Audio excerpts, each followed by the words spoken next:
오늘은 요한일서 12번째 시간입니다. 3월 첫째 주에 요한일서를 시작으로 지금 12번째 우리가 함께 나누고 있고 벌써 4장이에요. 5장까지가 있는데 벌써 4장 처음으로 들어왔습니다. 요한일서 4장 1절에서 6절까지 말씀이고요.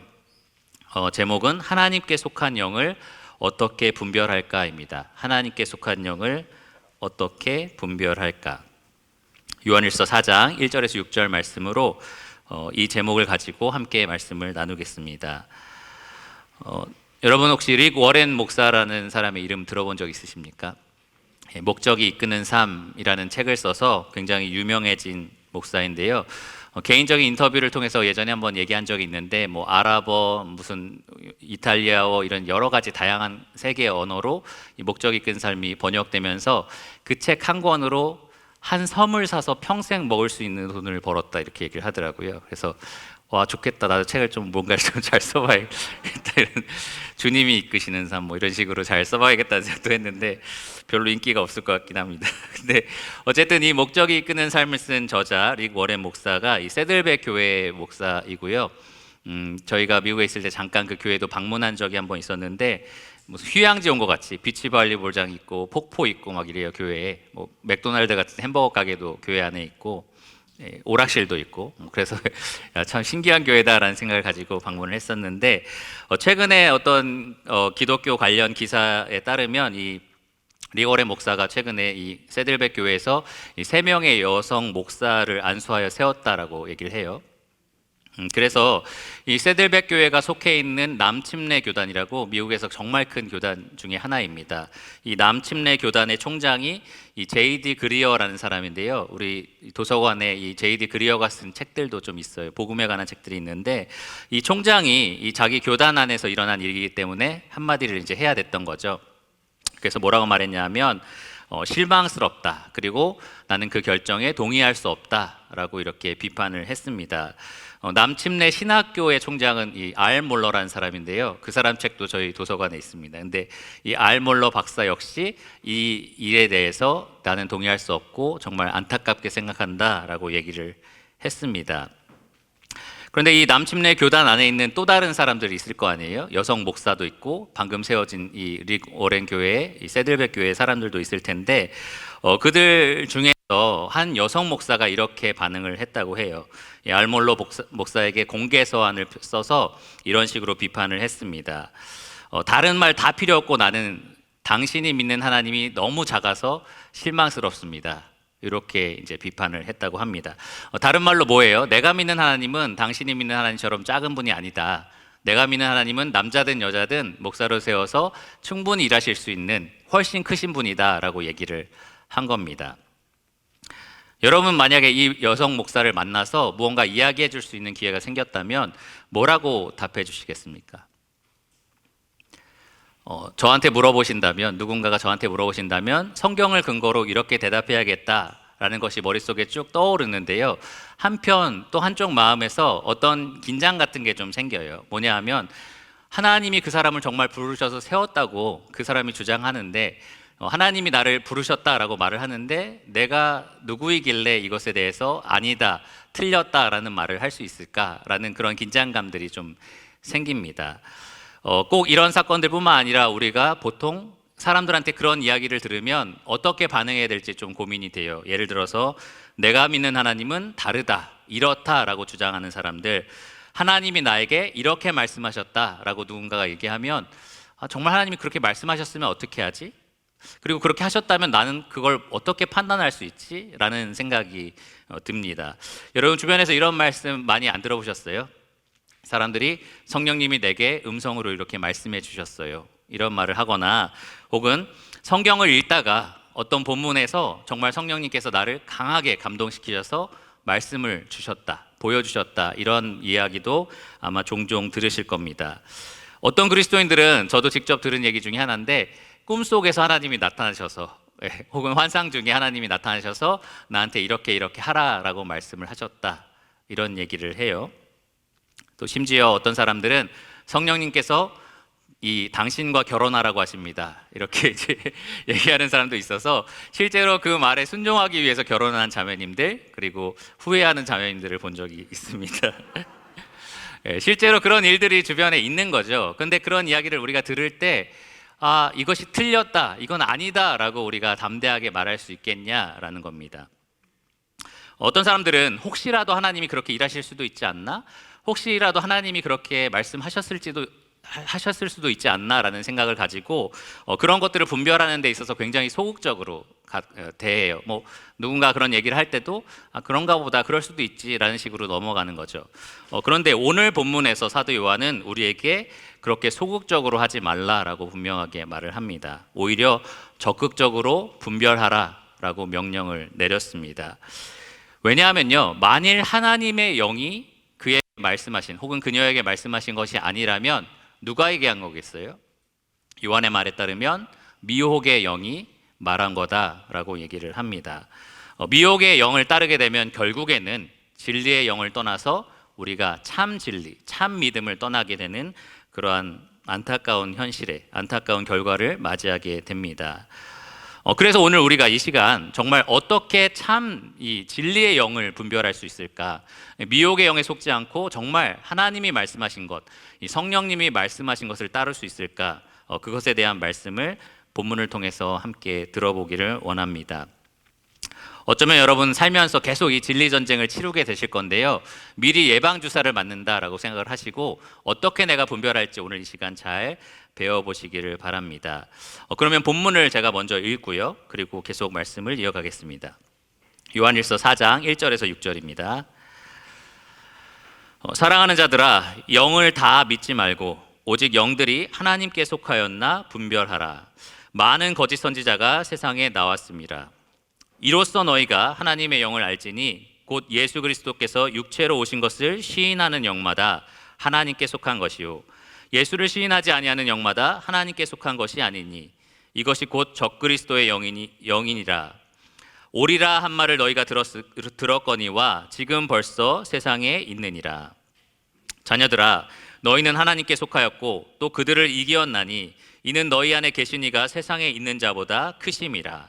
그들은 세상에 속한 고로 세상에 속한 말을 하매 세상이 그들의 말을 듣느니라. 우리는 하나님께 속하였으니 하나님을 아는 자는 우리의 말을 듣고 하나님께 속하지 아니한 자는 우리의 말을 듣지 아니하나니 진리의 영과 미혹의 영을 이로써 아느니라. 저는 이 말씀을 통해서 첫 번째로 명령, 이 하나님께서 우리에게 믿지 말고 분별하라라고 주신 명령을 살펴볼 거고요. 두 번째로 무엇을 근거로 우리가 분별할 것인가, 근거를 살펴볼 겁니다. 그리고 마지막 세 번째로는 약속, 우리가 그렇게 할 때에 하나님이 반드시 우리를 승리하게 하실 거다라는 약속을 차례차례 살펴보겠습니다. 첫 번째로 명령인데요, 이 본문 전체 1절에서 4절까지 전체에서 명령으로 우리에게 준 것은 단 두 가지밖에 없습니다. 믿지 말라라는 명령, 그리고 분별하라라는 명령인데요, 모두 다 1절에 기록이 되어 있습니다. 사도 요한은 하나님께서 사랑하시는 자들, 그리고 자기가 장로로서 사랑하는 성도들을 사랑하는 자들아 라고 간곡하게 먼저 부르고요, 그리고 나서 두 개의 명령을 아주 명료하게 전달했습니다. 이 명령은 사도 요한이 그냥 개인적으로 만들어낸 명령이 아니라 성령의 감동으로 그들에게 하달한 명령입니다. 바로 여기에서 우리가 누군가가 하는 그러한 말들을 판단하고 분별할 수 있는 권리가 생겨요. 그러니까 우리는 우리 개인의 권리로 이런 분별을 하는 것이 아니라 성령께서 분별하라라고 명령하신 그 명령에 순종하기 위해서 분별을 하는 겁니다. 여기 말씀이 분명히 기록이 되어 있잖아요. 성령께서 너희는 다 믿지 말라, 그리고 분별하라라고 분명하게 말을 했습니다. 그러니까 우리가 분별하는 권위가 어디에서 나오느냐 묻는다면 바로 성령 하나님의 권위에서 나온다라고 이야기할 수 있을 겁니다. 예전에 제가 주일 설교를 마치고 내려갔는데 어떤 새로 오신 분이 저한테 어떻게 그렇게 확신 있게 말씀하세요? 라고 얘기를 하는 거예요. 근데 보니까 이게 칭찬이 아니고 도대체 당신이 무슨 권리로 그렇게 확신을 갖고 얘기하냐? 라는 식의 얘기였던 것 같아요. 그러니까 그때 제가 할 수 있는 말은 저 개인의 권리로 제가 이렇게 말씀을 전하는 것이 아니라 분명히 기록하신 하나님의 말씀, 성령 하나님의 권위를 가지고, 이 절대 권위를 가지고 제가 그렇게 말씀을 드린 겁니다 라고 얘기를 했습니다. 그러니까 우리가 누군가를 분별하고 또 믿지 않아야 되는 이유는 바로 성령 하나님께서 우리에게 그렇게 하라라고 신적인 권위를 부여하셨기 때문입니다. 그러면 우리가 믿지 말고 분별해야 되는 대상이 누구냐? 바로 영들이에요. 여기 기록에 1절에 나와 있죠. 영들이 우리가 분별해야 되는 대상입니다. 영은 이 헬라어로 푸뉴마라고 하는데요. 성경에서 이 푸뉴마는 다양한 방식으로 사용이 됩니다. 바람이라고도 하고요. 또 호흡이라고도 하고요. 또 천사를 가리킬 때도 쓰고요. 귀신을 가리킬 때도 쓰고 또 성령을 가리킬 때도 이 단어가 쓰였습니다. 그럼 여기서 말하는 영들은 뭐에 해당이 될까요? 어떤 대상을 말할까요? 호흡일까요? 호흡을 분별하라. 누가 호흡을 잘 복식 호흡을 하는지 아니면 뭐 그런 얘기는 절대 아니겠죠. 여기서 말하는 영들, 이 대상은 제한이 되는데요. 뭐냐면 바로 귀신들, 마귀에게 속해 있는 미혹의 영, 귀신들, 그리고 또 하나님께 속해 있는 진리의 영, 바로 성령, 이 영들을 말합니다. 우리는 사실 누군가에게 조종받아서 생각하거나 판단하거나 말하거나 하지는 않아요. 그렇죠? 여러분들 지금 뭐 어디에 빙의돼서 살아가고 계시진 않잖아요. 그렇죠? 우리는 각자가 자기의 영에 따라서 생각하고 판단하고 말하고 행동합니다. 그런데 이 성경에 따르면 우리의 생각과 말과 여러 가지 행동에 동기와 능력을 부여하는 존재들이 있는 거예요. 그게 바로 여기서 말하는 영들입니다.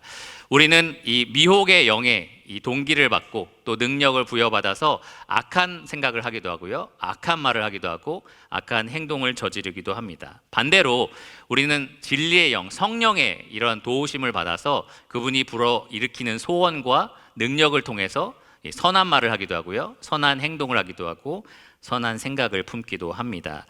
성경에 보면 가룟 유다가 예수님을 팔았잖아요. 근데 그 머릿속에 누가 그런 생각을 넣어줬다라고 합니까?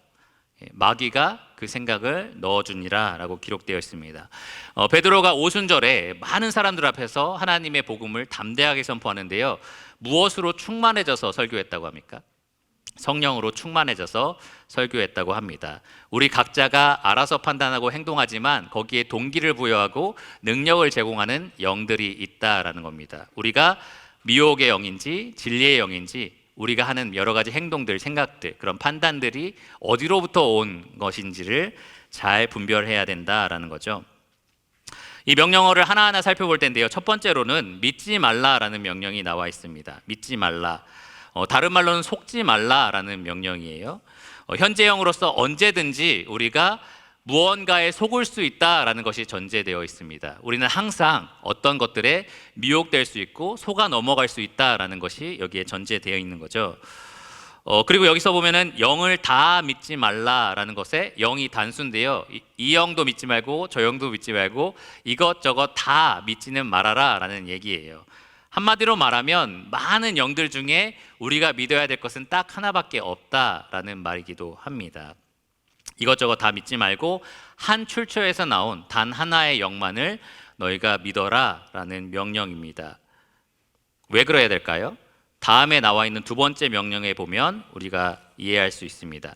두 번째 명령은 이건데요, 바로 오직 영들이 하나님께 속하였나 분별하라. 모든 영들이 하나님께 속해 있다는 게 아닌 거죠. 그러니까 한 영만, 진리의 영이신 성령님만 하나님께 속해 있기 때문에 우리가 모든 영들을 다 믿을 수는 없다라는 겁니다. 우리는 정말 그 영이 하나님께 속해 있는지 아니면 마귀에게 속해 있는지를 분별해야 됩니다. 이 세상에 존재하는 모든 영들은 둘 중에 하나로 분별할 수 있는 거죠. 마귀에게 속해 있거나 아니면 하나님에게 속해 있거나. 이 두 번째 명령 역시 현재형으로서요, 계속해서 우리가 이렇게 분별해야 된다라는 거예요. 계속해서 내가 듣고 보고 행동하는 모든 것들의 동기가 어디로부터 온 것인지를 우리가 분별해야 합니다. 과연 이런 말과 이런 행동을 가져온 그 근거에는, 그 출처는 무엇인가?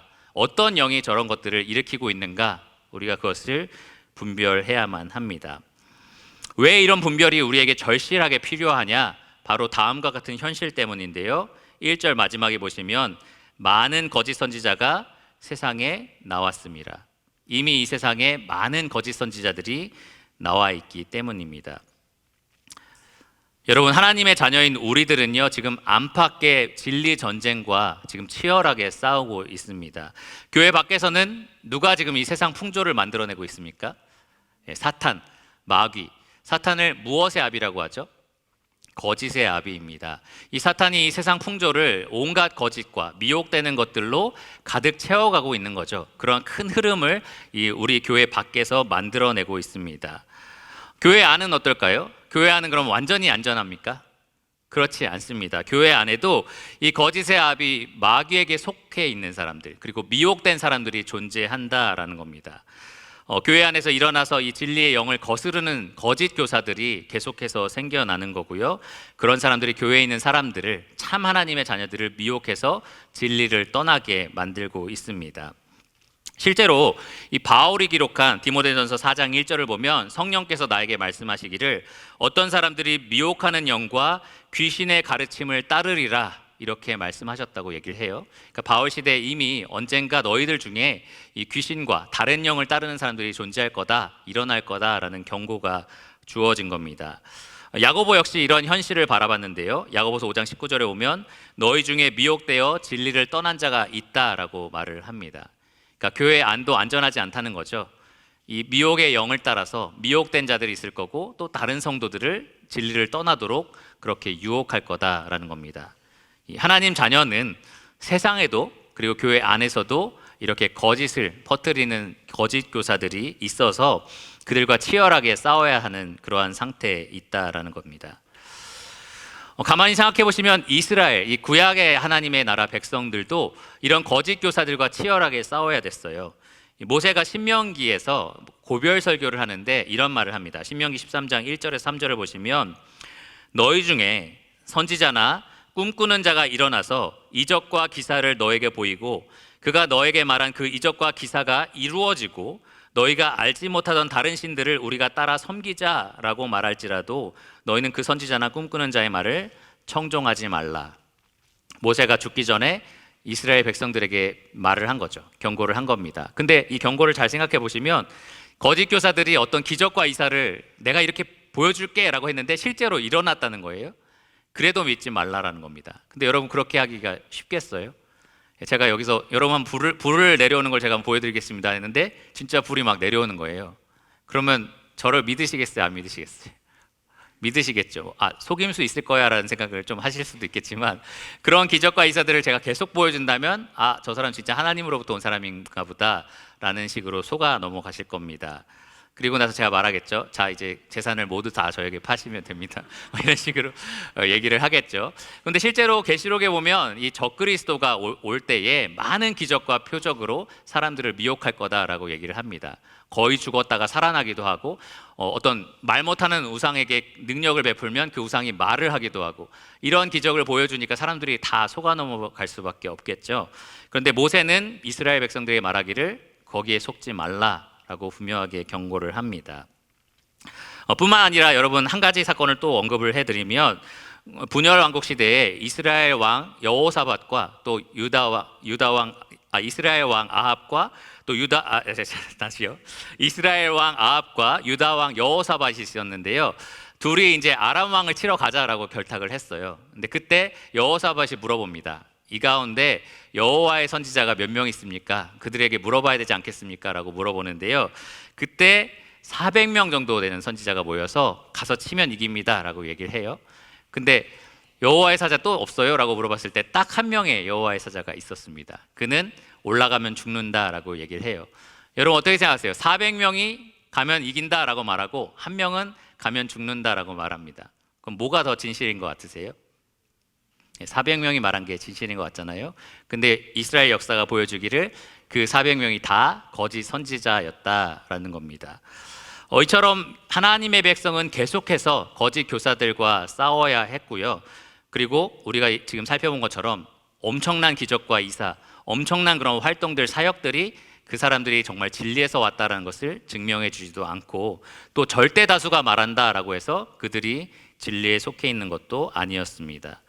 그러면 우리가 무엇을 근거로 진리를 분별할 수 있을까요? 그게 2절과 3절에서 나오는 내용입니다. 우리는 무엇을 근거로 진리의 영을 분별할 것인가? 근거의 내용은 예수님을 시인한다라는 건데요. 요한이 바로 2절의 시작부터 하나님의 영을 분별해야 된다라는 것을 분명하게 말합니다. 이로써 너희가 하나님의 영을 알지니, 바로 이것으로 너희가 안다라고 분명하게 대답을 해주고요. 2절 후반부에 요한이 이렇게 말합니다. 보세요. 이렇게 하는 영마다 하나님께 속한 것이라. 지금 어떤 근거를 분명하게 제시하는 거죠. 또 3절을 보면 이렇게 하는 영마다 하나님께 속한 것이 아니다. 그러니까 지금 어떤 한 가지의 근거를 가지고 이걸 하면 하나님께 속했고 아니면 하나님께 속하지 않았다라고 분명하게 제시를 합니다. 뿐만 아니라 하나님께 속하지 않은 영에 대해서는 적그리스도의 영이라고 분명하게 얘기를 해요. 그냥 하나님께 속하지 않은 다른 영 중에 하나 이런 식으로 얘기하지 않고 그들은 적그리스도의 영이다라고 분명하게 이야기를 합니다. 우리가 앞서 살펴본 것처럼 모든 영들은 두 가지 중에 하나로 분류가 되는 거죠. 진리의 영이거나 혹은 하나님께 속한 영이거나 아니면 미혹하는 영, 마귀에게 속한 적그리스도의 영입니다. 그럼 그 두 가지를 가르는 기준이 무엇이냐? 2절에 이렇게 나와 있습니다. 예수 그리스도께서 육체로 오신 것을 시인하는가? 예수님께서 육체로 오신 것을 시인하는가? 3절에는 간단하게 예수를 시인하는 것이라는 식으로 표현이 되어 있습니다. 왜 이것이 중요했을까요? 예수님이 육체로 오셨다라는 말은 우리가 쉽게 성육신, 예수님이 하나님이신데 인간의 육체를 입으셨다. 예수님이 하나님이시면서 동시에 사람이셨다라는 진리인데요. 왜 요한이 이것을 들어서 진리와 거짓을 구별하는 근거라고 이야기를 했을까요? 당시 요한이 속해 있던 그러한 시대적인 상황, 역사적인 배경을 잠깐 우리가 생각해 볼 필요가 있습니다. 우리가 요한일서 2장에서 살펴봤는데요. 이 요한이 이 편지를 쓴 독자들, 그들 안에 함께 주님을 섬기다가 교회를 뛰쳐나간 사람들이 존재했었습니다. 요한이 그들을 가리켜서 적그리스도다라고 비판을 했었는데요. 그들이 무엇을 부정했느냐? 바로 예수님이 그리스도이심을 부정을 했습니다. 예수님이 그냥 하나의 인간에 불과하다라고 얘기하거나 혹은 예수님은 절대 인간인 적이 없는 분이다라는 식으로 예수님의 인성과 신성 중에 하나를 왜곡하고 그렇게 거부했던 겁니다. 어떻게 해서 이런 생각들이 교회 안으로 침투했는지 여러 가지 학자들이 조사해 봤을 때 그 당시에 여러분 플라톤이라는 철학자 아시죠? 이 플라톤이라는 철학자는 모든 세상의 개념을 영적인 것과 육적인 것으로 나눠서 영적인 것은 다 좋은 것, 거룩한 것, 선한 것, 그리고 육적인 것은 다 지저분하고 더럽고 그리고 가치 없는 것, 이런 식으로 구분을 했는데요. 이게 기독교 사상하고 혼합이 된 거예요. 그래서 기독교 안에서도 이 영적인 것, 성령, 하나님, 그리고 예수님 이런 분들이 다 거룩하신 분인데 문제는 뭐예요? 예수님이 육신을 입으셨다라는 겁니다. 예수님이 하나님이신데도 육신을 입고 주무시기도 하고 피곤하시기도 하고 입냄새가 나기도 하셨겠죠. 근데 그런 것들이 이 사람들이 볼 때는 받아들일 수 없는 거죠. 그러니까 예수님의 육신을 입으신 그것을 부정하기 시작했습니다. 교회는 그동안 역사적으로 예수님이 한 인격 가운데 하나님이신 신성과 그리고 인간인 인성을 동시에 가지고 계시다라고, 두 신성을 가지고 계시다라고 얘기를 했는데요. 두 성품. 그런데 이들은 그것을 거부했던 겁니다. 예수님이 인간에게 들어갔다가 십자가에 달리실 때 나가신 그러한 분이시거나 혹은 예수님이 그냥 눈에 보이도록 근데 한 번도 인간인 적은 제대로 된 적이 없으셨던 그러한 분이다라고 가르쳤습니다. 그리고 그들이 이런 잘못된 가르침을 전할 때 어떻게 항상 얘기했냐면 이것 말이야 특별하게 영이 나에게 계시해 준 특별한 지식이야, 이런 식으로 얘기를 했던 거죠. 그러니까 교회 안에 있는 많은 사람들이 그런가 보다, 저게 진짜 성령이 주신 제대로 된 특별한 계신가 보다, 특별한 가르침인가 보다 라는 식으로 오해를 한 겁니다. 그래서 요한이 지금 그것을 근거로 삼은 거예요. 정말 진리에 속한 사람들은 그렇게 말할 수 없다. 정말 진리에 속한 사람들은 예수님이 하나님이시면서 동시에 사람이신 것을 시인해야 된다, 믿어야 된다라고 얘기를 하는 겁니다. 어떤 식으로든지 그 둘 중에 하나를 부정하려고 하는 것, 부인하려고 하는 것, 그들은 진리에 속해 있지 않다라는 분명한 증거다, 이렇게 이야기를 합니다. 이 적그리스도의 영이라고 요한이 이렇게 지적을 하는데요. 그들에 대해서 사람들은 계속해서 경고를 들었던 거예요. 초대교회 사람들이 나중에 적그리스도가 올 겁니다, 여러분들을 미혹할 겁니다 라는 이야기를 꾸준히 들어왔습니다. 3절 끝에 보시면 오리라 한 말을 너희가 들었거니와 라고 얘기하죠. 계속해서 그런 이야기들을 들어왔던 겁니다. 근데 요한이 말하기를 지금 벌써 세상에 있느니라, 너희를 미혹하는 그 영이 바로 그 영이다 라고 이야기를 하는 거죠. 물론 예수님과 사도들이 예언했던 적그리스도, 이 종말론적인 적그리스도는 아직 등장하지 않았어요. 아직 지금도 등장하지 않은 상태인 거죠. 그런데 나중에 그 종말론 시대에 이 활동하는 적그리스도 안에서 역사하는 그 마귀의 영이 이 당시에도 이미 활동을 했던 거죠. 그래서 교회 침투해서 진리를 떠나도록 성도들을 미혹하고 있었던 겁니다.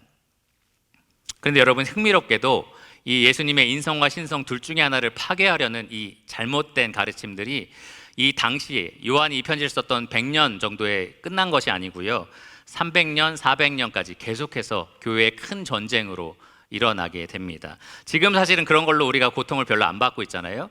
근데 이 초대교회 시대만 해도 이것 때문에 굉장히 큰 어려움들이 존재했었습니다. 그리고 사실 지금도 이러한 이단의 영향에 우리가 빠져 있는데, 몰몬교나 여호와의 증인 같은 경우는 여전히 예수님이 참 하나님이 아니시다, 하나의 피조물에 불과하다라고 가르칩니다. 그러니까 이러한 여러 가지 상황들 때문에 요한이 이것을 근거로 너희가 참 영과 그렇지 않은 영을 구분해야 된다라고 말을 한 거죠.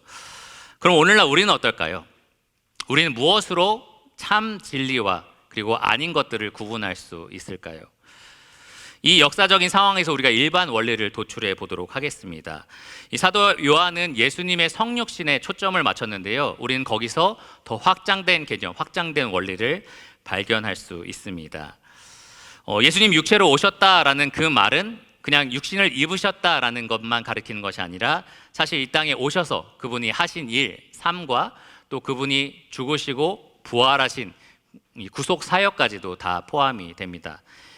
한 주석가는 이렇게 말하더라고요. 이것을 오늘날 우리에게 적용할 때 우리는 예수님의 성육신뿐만 아니라 예수 그리스도에 대한 전반적인 모든 진리를 말해야 된다라고 얘기를 합니다. 사도 베드로가 베드로후서 3장 18절에 말하기를 그리스도를 아는 지식이라고 말을 했잖아요. 그러니까 우리는 이 그리스도를 아는 지식에서 벗어난 것인지 아닌지를 가지고 이 진리와 거짓을 분별할 수 있습니다. 예수님께서는 이 구약의 선지자를 통해서 하나님이 자기를 계시하신 것이 구약의 선지자를 통해서 하나님께서 하나님이 누구신지를 우리에게 말씀해 주셨는데, 신약 시대는, 이 마지막 때는 하나님께서 자기 아들을 보내주셔서 하나님이 누구신지를 분명하게 보여주셨습니다. 그래서 요한이 말을 하죠. 누구도 하나님을 본 적이 없지만 독생하신 하나님이 우리에게 나타내셨느니라. 그러니까 예수님이 이 땅에 오셔서 하신 말씀들이나 삶이나 그러한 모든 것들을 통해서 우리는 하나님이 누구시구나라는 것을 볼 수 있는 겁니다. 그러니까 예수님이 그래서 빌립에게도 말씀하셨죠. 네가 나를 봤으면 누구를 봤다고 했습니까? 아버지를 본 것이다 라고 얘기를 했습니다. 그러니까 그리스도를 우리가 제대로 안다면 누구를 알 수 있는 거예요? 하나님 아버지를 알 수 있는 겁니다. 그리스도를 아는 지식이 올바르다면 우리는 하나님에 대한 지식도 올바르게 가질 수 있습니다. 한 발 더 나아가서 그러면 오늘날 우리는 그리스도를 어떻게 제대로 알 수 있고 하나님 아버지를 제대로 알 수 있을까요?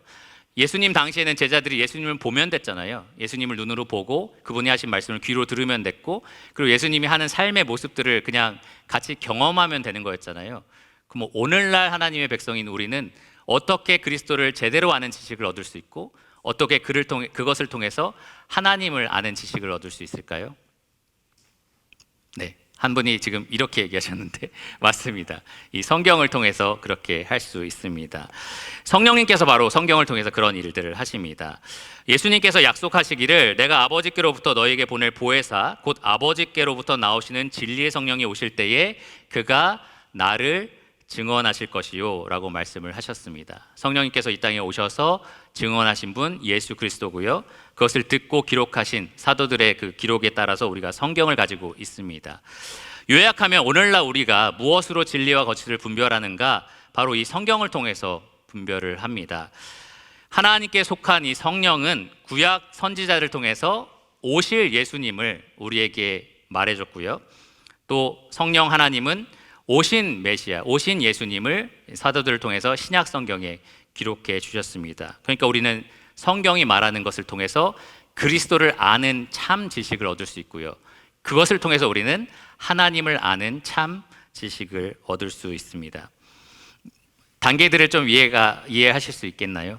우리는 결과적으로는 성경을 통해서 무엇이 참인지 무엇이 거짓인지를 분별할 수 있습니다. 내가 믿는 하나님은 당신이 믿는 하나님보다 더 크다. 내가 믿는 구원은 이렇다. 내가 믿는 성경은 이렇다라는 말들에 우리가 휘둘리면 안 된다는 거죠. 정말 중요한 건 뭡니까? 성경이 무엇을 말하는가? 성경이 말하는 하나님은 어떤 분인가? 성경이 말하는 예수님은 어떤 분인가? 성경이 말하는 예수님의 복음과 진리는 무엇인가? 그것이 우리가 거짓의 영과 그리고 참 영을 구별하는 유일한 근거가 됩니다. 그래서 사도 바울은요, 아주 담대하게 천사까지 저주했습니다. 이렇게 얘기를 하는데, 갈라디아서 1장 8절에 우리나 혹은 하늘로부터 온 천사라도 우리가 너희에게 전한 복음 외에 다른 복음을 전하면 저주를 받을지어다. 어떻게 이런 권위를 가지고 얘기할 수 있나라는 생각이 들죠. 어떻게 이렇게 확신을 가지고 있는가? 사도 요한 마찬가지로 사도 요한도 이러한 확신을 가지고 선포를 했는데요. 오늘 본문 6절을 한번 보세요. 우리는 하나님께 속하였으니 하나님을 아는 자는 우리의 말을 듣고 하나님께 속하지 아니하는 자는 우리의 말을 듣지 아니하나니. 그러니까 우리 말 들으면 하나님께 속했고 우리 말 듣지 않으면 하나님께 속해 있지 않아라는 아주 확실한 확신을 가지고 이야기를 합니다. 어떻게 이렇게 확신할 수 있느냐? 이런 절대적인 확신을 어떻게 가질 수 있느냐? 그들이 분명히 성령을 통해서 이러한 말씀을 들었고 또 기록했기 때문입니다. 그러니 여러분, 우리는 사도들이 기록한 이 복음, 사도들이 기록한 이 성경, 성령 하나님을 통해서 그들이 우리에게 증언한 이 내용을 가지고 모든 것들을 분별해야 됩니다. 정말 어떤 사람이 성령을 통해서 말씀을 들었다, 하나님이 나한테 이렇게 말씀하셨다 하더라도 우리가 던져야 될 질문은 과연 성경이 그러한가? 베레아 사람처럼 말이죠. 사도 바울이 와서 설교를 해도 과연 성경이 그러한가? 우린 그것을 근거로 진리의 영과 미혹의 영을 분별해야 합니다. 근데 여러분, 우리가 살아가는 이 세상이 참 녹록지는 않아요. 여러분, 유튜브나 뭐 여러 가지 영상들을 보시면 이 문명의 발달과 함께 거짓이 정말 홍수처럼 쏟아져 나오는 그러한 세상에 우리가 살고 있습니다. 옛날에 여러분 이단 말씀 들으려면 저 멀리 어딘가를 찾아가야만 됐지만 지금 그냥 유튜브를 누르시면 바로 그러한 관련된 말씀들을 들을 수 있습니다. 최근에 제가 은혜로 교회라는 교회를 예전에 한번 설교 시간에 말씀드린 적이 있는데, 아들과 딸이 서로 아들과 딸이 아니죠. 엄마와 딸이 서로 따귀를 때리게 하고, 그리고 그러면 우리가 더 정화된다라고 가르치는 그런 완전히 잘못된 교리죠. 여자 목사인데 그 사람이 교주입니다. 자기가 하나님이라고 주장을 하는데 재림 예수라고 주장을 하는 그러한 완전히 잘못된 이단인데요. 페이스북에서 제가 좀 이렇게 활동을 하다 보니까 은혜로 교회 채널이 있고 또 성도 TV라는 채널이 있더라고요. 근데 거기에서 몇몇 교회 목사님들의 설교를 비판하면서 이건 이래서 잘못입니다, 진리대로 분별하십시오라는 내용으로 짧은 영상들을 올리는 걸 봤습니다. 그래서 좋은 건가 보다라고 보니까 결과적으로는 그 교회더라고요. 그 교회에서 가르치는 내용이더라고요. 그러니까 여러분, 그냥 심심풀이로 이렇게 SNS를 하다 보더라도 이러한 거짓 교리들을 쉽게 접할 수 있는 그러한 세상에 우리가 살아가고 있습니다. 그리고 왜 이렇게 시사고발 프로그램에서 아주 악랄한 이단들은 항상 왜 기독교 관련인지 모르겠어요. 그렇죠? 불교 관련 이단이면 좋겠는데 대부분 다 막 하나님 나오고 성경 인용하고 막 교회 이름 붙여 있고 목사라고 하고 왜 이러는지 잘 모르겠습니다. 근데 그만큼 마귀가 이 기독교를 혼합시켜서 미혹하려고 하는 일들을 많이 한다라는 겁니다. 속기 쉬운 거죠. 다 교회 이름 붙여 있고 다 목사라고 말하고 다 성경을 인용하고, 그러니까 정말로 속기 쉬운 세상 가운데 우리가 살아가고 있습니다. 다들 성령이 인도하셨다라고 말을 하는데 우리가 거기에 속기가 참 쉬운 거죠. 이런 수많은 미혹의 영들이 이 세상에 존재하는데 우리가 어떻게 살아남을 수 있겠는가라는 많은 염려가 되실 겁니다. 실제로 사도 요한의 이 편지를 받았던 성도들이 아마 그런 염려에 어떻게 보면 두려워서 떨었을 거예요. 왜냐하면 실제로 그 교회 안에 있었던 사람들 중에 미혹되어서 떠난 사람들이 존재했기 때문입니다. 종종 교회에 이렇게 공문들이 오는 걸 보면 어떤 교회에서 신천지에 빠져서 떠나게 됐습니다라는 식의 공문이 올 때도 있어요. 그러니까 우리 안에도 정말 그런 일들이 종종 일어난다라는 거죠. 이러한 위협이 되는 세상 속에서 우리가 사는데 과연 어떻게 소망 가운데 살아갈 수 있을까요? 그래서 요한이 마지막으로 약속을 우리에게 줍니다. 하나님은 반드시 승리하신다라는 약속입니다. 4절에서 6절에 기록되어 있는데요. 자녀들아 라는 말씀으로 시작을 하죠. 우리는 하나님에게 속해 있다라는 표현입니다. 우리는 하나님의 자녀다, 자녀들아라고 말하면서 이 독자들이 속해 있는 소속을 분명하게 말해줍니다. 너희는 하나님께 속하였다. 그런데 요한은 너희가 하나님께 속하였다라는 말로 끝나지 않고 너희는 이겼다라고 얘기를 해요. 또 너희는 이기었느니라. 여기에 그들을 이겼다라고 돼 있는데 그들이 누구겠습니까? 그 공동체에서 이 거짓에 미혹되어 떠난 사람들을 말하겠죠.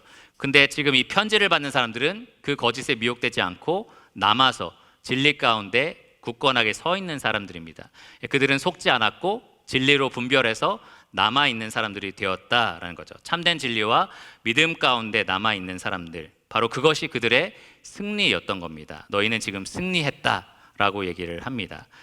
근데 요한은 어떻게 승리할 수 있었는지를 이렇게 설명을 하죠. 4절을 보시면 이는 너희 안에 계신 이가 세상에 있는 자보다 크심이라.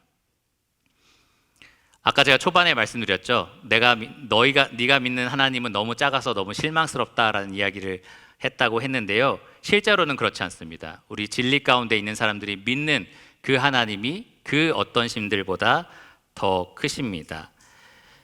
우리가 믿는 하나님이 가장 크고 가장 위대하고 지혜가 무궁하신 분입니다. 우리는 그래서 성경이 말하는 하나님께 거해야 되고요. 그런 사람들은 반드시 승리하게 되어 있습니다. 근데 여기서 말하는 승리가 우리 눈에 보이는 승리였으면 좋겠어요. 그렇죠? 정말 참 진리를 믿는 교회, 이 유평교회는 막 4만 명이다, 5만 명이다 막 이러고 엄청난 활동들이 막 일어나고 엄청난 비전들이 막 보이고 이러면 너무 좋겠어요. 그렇죠? 근데 이상하게 참 진리를 믿는 교회들이 그렇게까지 항상 이렇게 사람들의 호의나 환대를 받는 것은 아닙니다.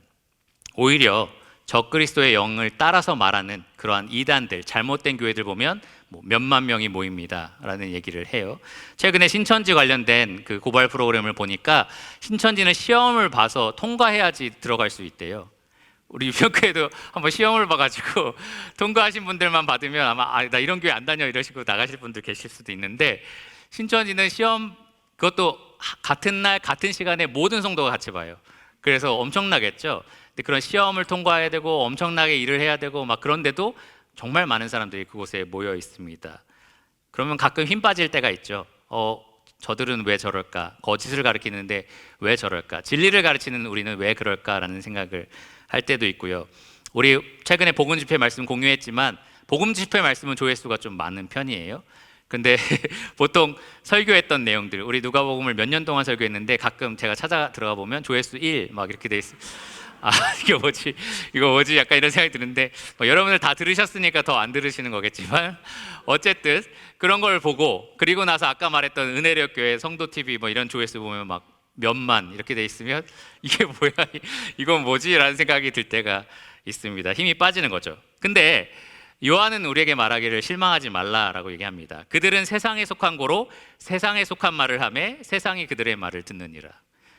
세상에 속한 말을 하는 사람들은 세상에 속한 사람들이 그걸 듣게 되어 있다라는 거죠. 여러분, 자유주의나 인본주의에 빠져서 성경의 가르침에서 벗어난 것들을 가르치는 설교, 가르치는 칼럼, 가르치는 여러 가지 기사들 보세요. 엄청난 사람들이 좋아요 누르고 막 엄청 칭찬하고 막 그럽니다. 근데 저 같은 사람이 성경에 입각해서 결혼에 대해서 말하고 뭐 성 정체성에 대해서 말하고 진리가 이렇다라는 것들을 칼럼을 쓰면 거기에 대한 비판에 대해서 답변하려고 너무 바빠요. 막 계속 욕하고 막 이런 거가 많아가지고 거기에 대해서 말하느라고 굉장히 바쁩니다. 왜 그럴까요? 왜냐하면 그들은 세상에 속해서 세상이 하는 말을 듣고 좋아하기 때문입니다. 그러한 잘못된 것들에 대해서 밑에 댓글 보면 이게 정말 참 기독교지, 이게 참 신앙이야 라는 식으로 칭찬하는 댓글들을 많이 보게 되는데, 그럴 때 우리가 낙심하지 말아야 될 이유가 있습니다. 우리는 하나님께 속했고 그들은 세상에 속해 있기 때문에 그런 것이기 때문입니다. 요한이 바로 이어서 이렇게 얘기를 하죠. 이 참 진리를 말하는 사람들, 하나님께 속해 있는 사람들, 하나님을 진실로 아는 사람들은 그런 미혹의 영이 하는 말을 귀 기울이지 않습니다. 6절을 보시면 우리의 말, 사도들의 말인 거죠. 사도들이 성령께 받아서 말씀하신 참 진리, 바로 그것만 귀를 기울인다라는 겁니다. 이 하나님께 속한 사람들은 절대로 이 미혹의 영에 말에 귀를 기울이지 않습니다. 이 성경의 가르침을 떠나지 않고요, 참 진리 가운데 머물러 있습니다. 아무리 그럴듯한 말, 아무리 많은 사람들이 환호하는 말도 우리는 좀 유혹이 될 수 있어도 물리칠 수 있습니다. 우리는 그런 사람들을 하나님께 속한 자라고 부르고요, 그런 사람들을 진리의 영을 따르는 사람이라고 부릅니다. 여러분, 많은 교회들이 일어났다가 사라지고요, 유평교회도 그러겠죠. 정말 계속해서 주님 오실 때까지 남아있을 수도 있지만 사라질 수도 있을 겁니다. 또 많은 성도들이 모이기도 하고 또 떠나기도 합니다. 계시록에 보시면 예수님께서 7교회에게 편지를 쓰셨어요. 아시아 7교회에게 편지를 쓰시면서 이기는 자에게는 내가 영생을 주겠다라고 약속하셨고요, 만약에 너희가 회개하지 않는다면 내가 너희에게서 촛대를 옮기리라 라고 말씀을 하셨습니다. 지금 아시아의 그 7교회가 존재하나요? 존재하지 않습니다. 흔적도 없이 다 사라진 거죠. 하지만 진리에 속해 있는 사람들은 여러분과 저처럼 여전히 모여서 하나님의 교회로 남아 있습니다. 바로 이것이 하나님이 이 진리 가운데 있는 자들을 승리하게 하시는 방법이에요. 어떤 한 교회를 영원히 남아 있게 하진 않으시지만 진리를 사랑하고 진리에 남아 있는 자들을 한 곳에 계속 모아 두신다라는 겁니다. 여러분, 예전에 기억나세요? 바알 선지자들과 싸웠던 이 선지자 누굽니까? 예, 바알 선지자가 엄청나게 많았잖아요. 자기 혼자 남았다고 생각해서 저만 혼자 남았습니다라고 했을 때 하나님 뭐라고 하셨습니까? 내가 바알에게 무릎 꿇지 아니한 선지자들을 남겨뒀다라고 말씀을 하십니다. 참 진리에 속해 있는 자들은 반드시 진리 가운데 머물러 있게 됩니다. 그것이 바로 하나님 약속하신 승리입니다. 교회는 교회의 머리신 예수님을 통해서 항상 살아남게 될 거고요, 예수님은 그런 교회의 촛대를 두고 계시고 그들과 항상 함께 하시면서 역사하실 겁니다. 오늘 말씀을 이제 마지막으로 마치면서 적용에 대해서 좀 나누려고 하는데요, 이 들은 말씀을 우리가 어떻게 삶에 직접 적용할 수 있을까요? 어떻게 우리가 미혹되지 않고 진리를 분별하면서 살아갈 수 있을까요? 여러분, 만약에 오늘이라도 누가 와서 성령께서 나한테 말씀하셨는데 너랑 결혼하래 이렇게 얘기하면 여러분 어떻게 거부하시겠습니까? 거부하셔야 돼요. 거부하셔야 됩니다. 성령께서 나한테 말하는데 그렇게 하지 말래 이렇게 얘기하시고 어떻게든 여러분 거부하셔야 합니다. 그런데 어떻게 실질적으로 우리가 이 말씀을 적용할 수 있을까? 3가지 적용을 말씀드리고 마치겠습니다. 첫 번째, 다 믿지 말고 분별하라. 오늘 주어진 명령이죠. 다 믿지 말고 분별하라라는 겁니다. 여러분, 우리는 굉장히 까다로우면서도 때로는 이 믿음 가운데 있는 사람들이 너무 순수해요. 그래서 사기도 잘 당하고요, 교회 안에 있는 사람들한테 서로 사기도 잘 당하고 막 그렇습니다. 너무 순수한 거죠. 그러니까 진리를 받아들일 때 우리가 조금은 민감하게 좀 분별하면서 받아들일 필요가 있습니다. 사도 바울이 고린도 교회에 편지하면서 이런 말을 했어요. 만일 누가 가서 우리가 전파하지 아니한 다른 예수를 전파하거나 혹은 너희가 받지 아니한 다른 영을 받게 하거나 혹은 너희가 받지 아니한 다른 복음을 받게 할 때에 너희가 잘 용납하는구나. 이거 뭐예요? 칭찬입니까? 너희 참 잘 듣더라 이렇게 칭찬을 하니까 잘 듣고 있네 이런 얘기죠. 참 잘 듣는다 이런 얘기입니다. 그렇게 하지 말라는 거죠. 그런 거에 대해서 너희가 좀 경각심을 가지고 분별해야 된다라는 이야기를 하는 겁니다. 여러분, 반드시 경계하시기 바랍니다. 여러분, 보고 듣는 것들 그리고 생각하는 것들, 과연 그 안에 비성경적인 것이 있다면, 또 반성경적인 내용들이 있다면 어떤 면에서는 경계하면서 좀 계속 보고 계신 게 있을지도 몰라요. 근데 그러지 말라는 거예요. 계속 해로운 것들이 들어있는 음식들을 우리가 계속 먹을수록 몸속에 해로운 것들이 쌓이잖아요. 그러니까 여러분, 그런 것들을 민감하게 반응하시고 반드시 버리시기를 바랍니다. 이게 좀 나쁜 거긴 한데 아이한테 먹여야지라는 분은 아무도 안 계실 거잖아요.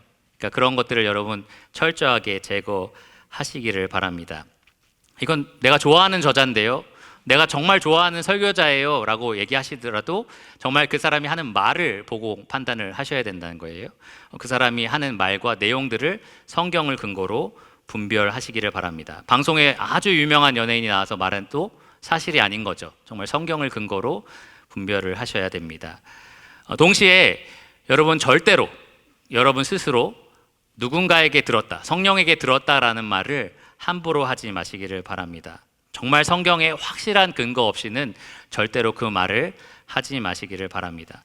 말씀을 준비하면서 저는 그런 분들을 어떻게 바라봐야 되나라는 생각을 좀 했는데요. 그분들의 순수한 동기를 의심하진 않아요. 근데 그분들이 하시는 행동들은 사실 미혹의 영이 하는 것과 같은 행동입니다. 그러니까 사실은 굉장히 주의해야 됩니다. 잘 생각해 보시면 예수님께서 이 베드로에게 너를 칭찬한다, 너를 이런 것을 너에게 알게 하신 분은 하나님이시다라고 칭찬하고 나서 바로 다음에 베드로를 사탄아라고 부르셨어요. 그래서 왜 그럴까라고 저는 좀 생각을 해봤는데 갑자기 베드로가 사탄으로 변신한 건가요? 그렇지 않죠. 그 예수님 내가 곧 죽을 거고 부활할 거고 얘기하실 때 베드로가 그런 일은 절대 당신에게 일어나면 안 됩니다라고 했을 때 그 마음의 동기가 뭐겠어요? 베드로가 정말 나쁜 마음일까요? 당신은 구속사역을 이루면 안 돼요. 당신은 그렇게 구원하시면 안 됩니다. 복음은 이루어지면 안 됩니다. 이런 말은 아닐 거잖아요. 그런데 그가 했던 말은 결국 미혹의 영인 마귀가 하는 말과 같은 말이었던 거죠. 그러니까 예수님이 사탄아 내 뒤로 물러가라 라고 말씀을 하신 겁니다. 근데 난 성령님에게 들었어요. 나는 성령님이 말씀으로 이렇게 내게 주셨어요 라는 그런 표현들이 동기는 그렇지 않을지 몰라도 정말 성령이 그런 것을 말씀하신 적이 없다면 사실 베드로가 한 것처럼 사탄이 하는 행동을 대변해서 하는 것이기 때문에 굉장히 주의하셔야 합니다. 이런 표현은 가능해요. 하나님이 나한테 누군가를 도와줬으면 하는 마음을 좀 주신 것 같아요. 뭐 이런 표현들은 괜찮겠죠. 나에게 그런 소원을 주셨다. 내가 이렇게 누군가를 도울 수 있도록 능력을 베풀어 주셨다라는 표현들은 충분히 가능하고 할 수 있습니다. 근데 나에게 이런 음성을 들려주셨다.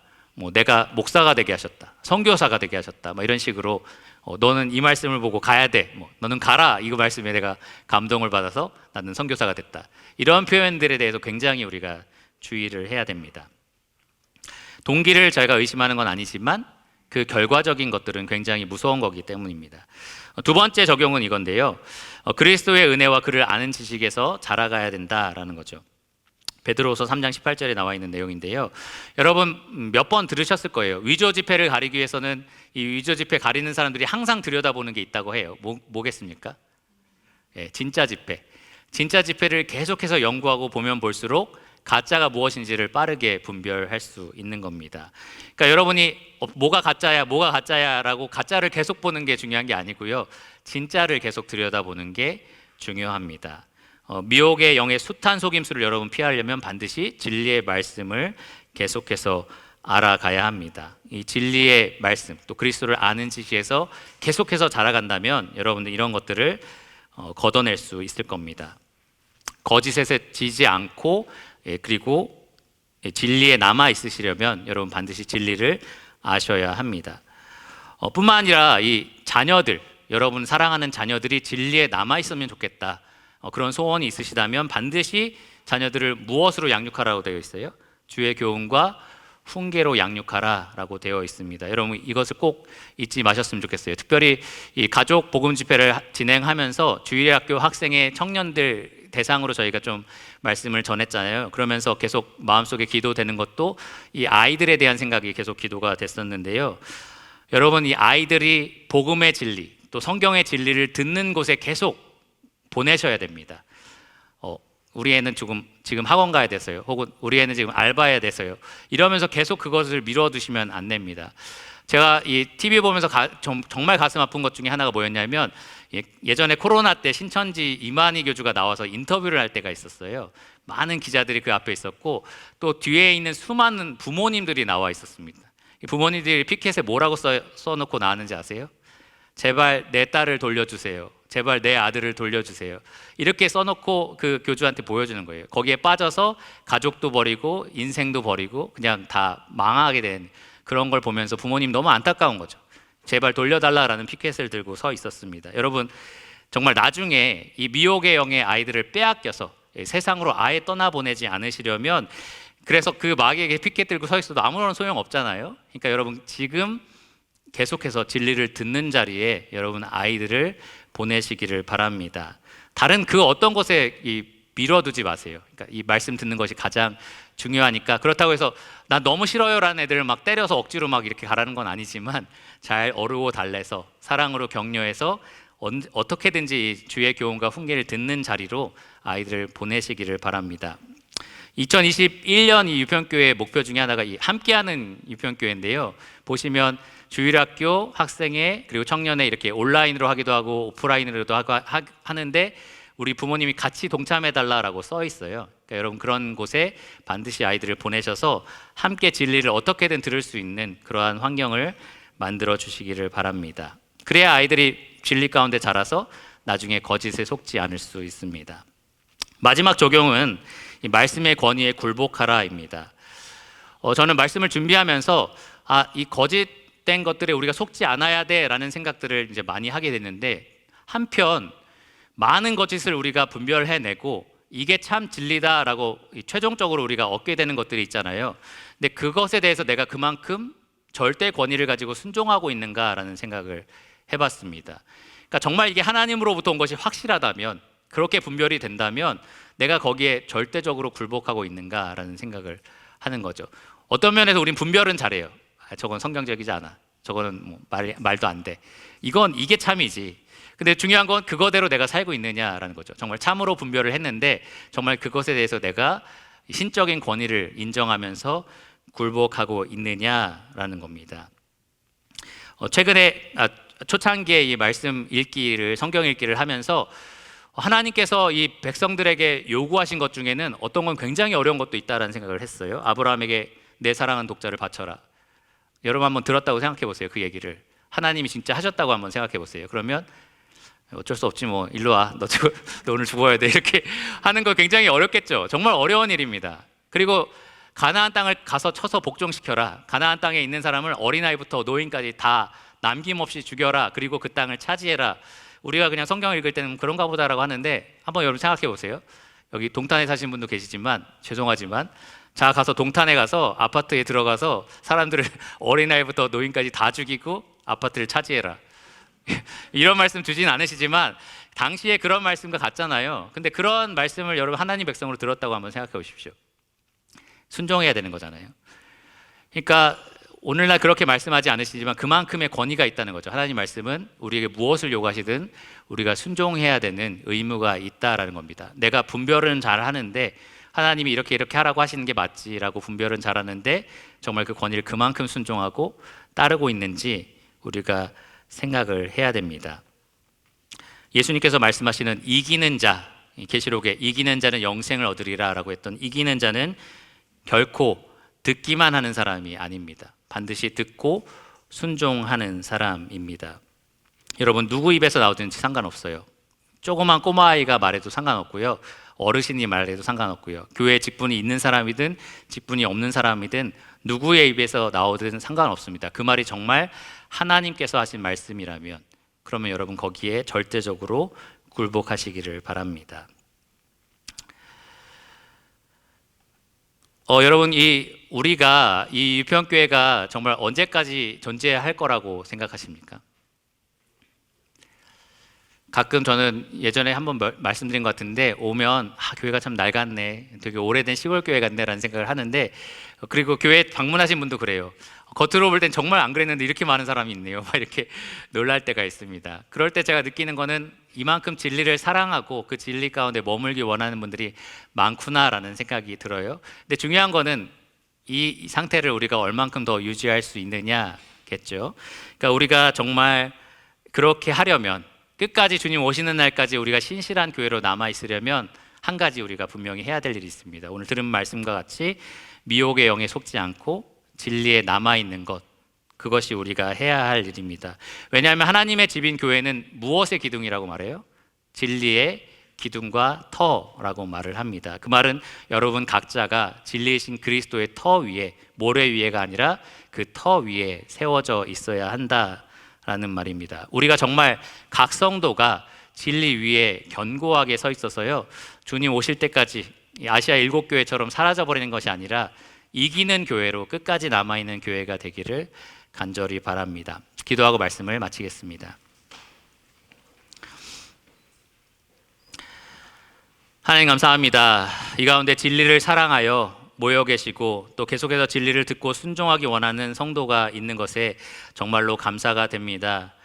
교회의 어떠한 화목한 분위기나 뭐 여러 가지 상황들이 좋아서가 아니라 정말 진리를 사랑하는 성도들이 이렇게 진리의 하나님을 섬기고 예배하는 그러한 귀한 교회가 될 수 있도록 계속해서 하나님께서 은혜를 베풀어 주시기를 원합니다. 이 세상에 참 많은 거짓이 존재합니다. 정말 스마트폰만 켜도 정말 많은 거짓들이 우리 안에 쏟아져 내려오는데 이 가운데 계신 성도님 중에 그 누구도 그런 거짓에 속지 않을 수 있도록 주님께서 지켜주시기를 원합니다. 우리가 참 진리 가운데 살아서 역사하는 교회가 되게 하여 주시고 예수님을 제대로 이 땅 가운데 드러내는 그리스도를 아는 지식과 하나님을 아는 지식을 제대로 사람들에게 선포하는 그러한 이기는 교회가 되게 하여 주시기를 원합니다. 진리의 영이신 성령께서 우리 가운데 함께 계시니 우리에게 그러한 소원과 능력을 더해 주시기를 원합니다. 모든 것을 예수 그리스도의 이름으로 감사하며 기도드렸습니다. 아멘.